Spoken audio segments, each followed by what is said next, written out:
बाबरकतनामे मेरी तरफ से सबको सलाम।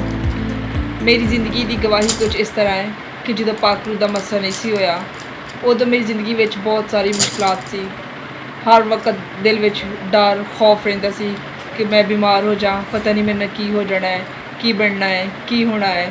और मैं एक दफ़ा बहुत ज़्यादा बीमार हो गई, लेकिन फाली दा अटैक हो गया, लेकिन सारे दी दवावां दे वसीले नाल मैं ठीक हो गई, क्योंकि मैं खुद इन्नी दवा नहीं सा करदी। लेकिन बाद विच मैं दुआ करनी शुरू की, गैर ज़ुबाना दा मसा मंगना शुरू किया और खुदा ने मैनू गैर ज़ुबाना दा मसा दिता। जो गैर ज़ुबाना दा मसा होया तो मैं अपने आप नू बहुत अच्छा फील किया और मेरे दिल में डर खौफ जिन्ना भी सी वो दूर जाता रहा, क्योंकि गैर ज़ुबाना दा मसा गैर ज़ुबाना में दुआ करना खुदा दे नाल गल्लां करनियां है। जो खुदा दे नाल असीं गल्लां करने तो खुदा साडियां गल्लां दा जवाब दिंदा है।